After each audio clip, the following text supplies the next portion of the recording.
Hi everybody, Nathan Hensley again with another video here. What prompted this one is I was looking online and I read some research about something known as the Case-Shiller Index. That is a survey of home prices throughout the country. They do large cities, small cities across the nation, up and down the range, and they get an average of price valuations 1 year over the next.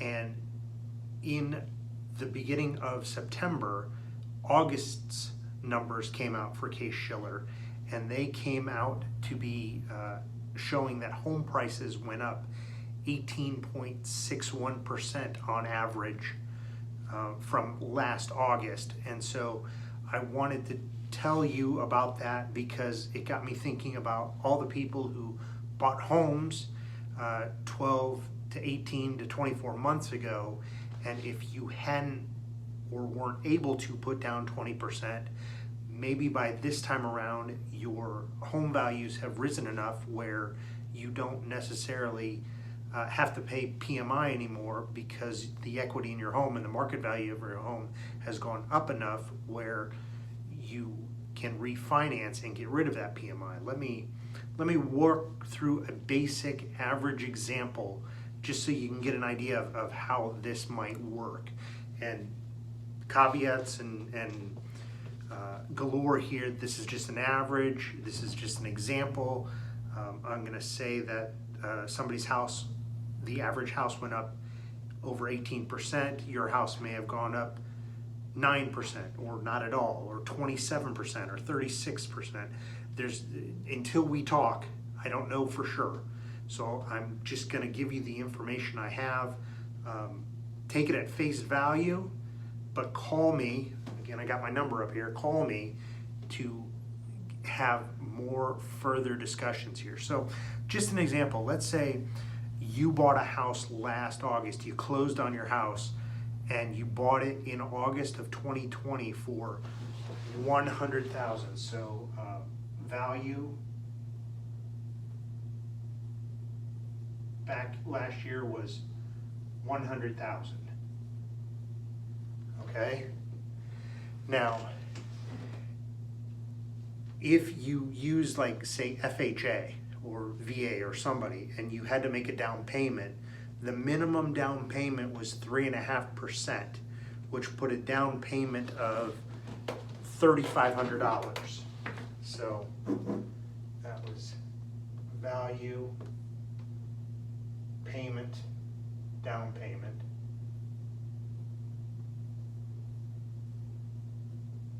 of $3,500, which would make your initial loan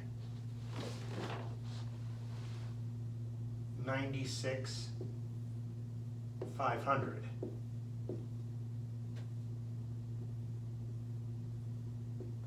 All right, with me so far? Now, here's where I start throwing terminology at you. That would make what's known as your loan to value. So the amount of the loan compared to the value of the house, that's the loan to value, or LTV, would be 96.5%. You see how I got that? It was 100, and this is why I'm using round numbers. 100,000 minus 35 leaves 96.5. So your LTV, loan to value, is 96.5%. Now, here's where people start getting kicked in the teeth.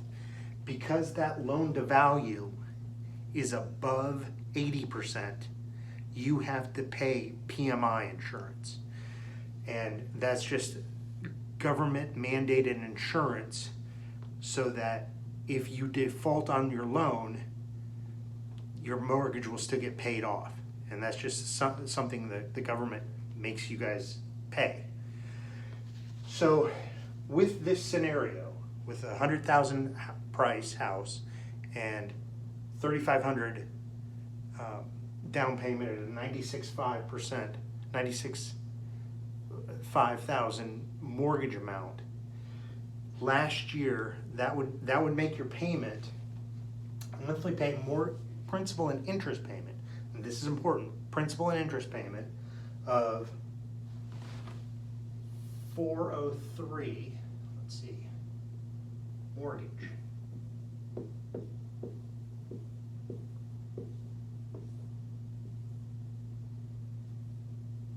$403.73 per month.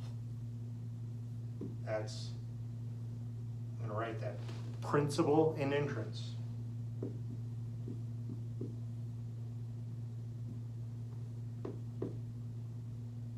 Principal and interest only.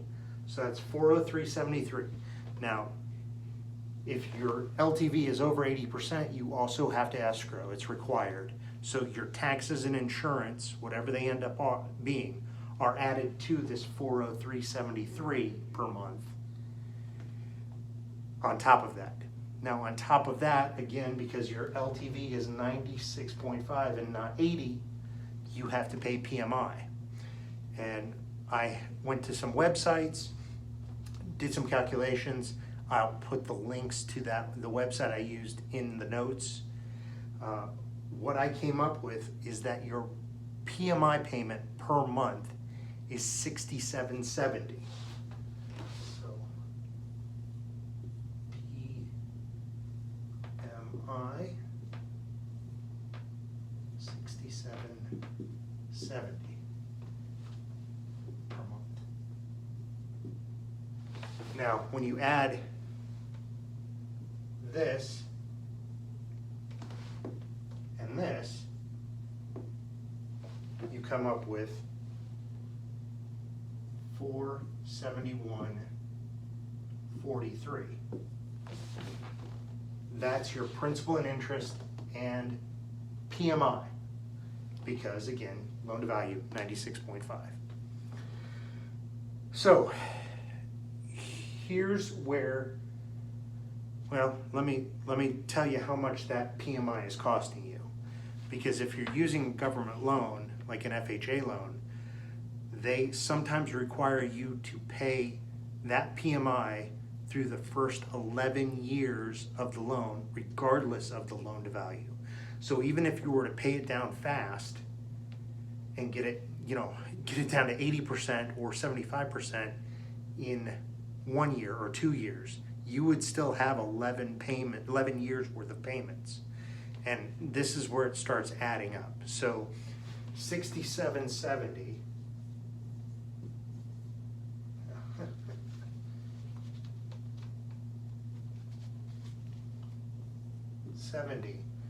per month times 12 months equals 812.40 per year.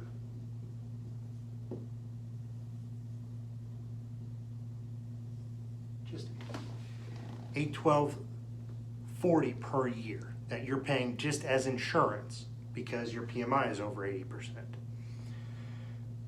If you do that for 11 years, that is, let's see, so 812 times 40 times 11 years equals $8,936.40.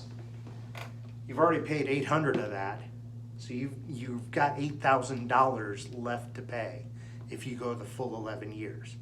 That's primarily what I want to talk to you about today. I want you to get rid of that. I don't want you to have to pay an extra $67 a month in insurance for another 10 years, because if you're a year into your mortgage, you've already paid $800. I don't want you to have to pay $800 a month. I just want you to keep that money in your pocket. So this is where the Case-Shiller index comes in. Let me get to that here. I'm going to leave this up here so that we can compare and contrast here. because the Case-Shiller index, and I'll switch to red just so we can tell the difference. I'm gonna say, see, you know what? I'm not gonna switch to red because that's a lousy color.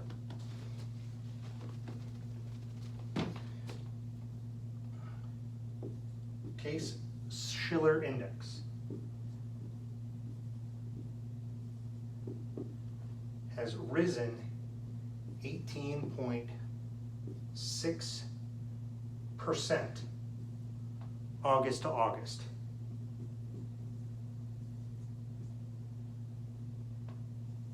August 20 to August 21. All right? So here's where things get fun. 18.6. Let's remember that number.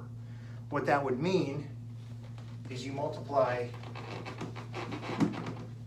this 100,000 by 18.6 and you get a new value of 118,600. That's average, okay? Can't say that enough. This is just an example, just an average. But since you've been paying on your mortgage for the last 12 months, because if you closed in August, and you skipped the month of September, your first payment was in October of last year. So if you've already made September's payment for this year, you've made 12 months of payments, which would make your new loan amount right here, it would go from 96.5 to only needing 94.4.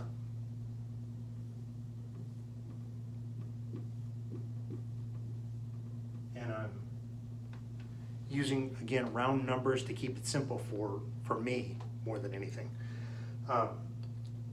When you divide 94.4 or 18.6 into 94.4, your loan to value drops to 79.59. So LTV is now 79.59%.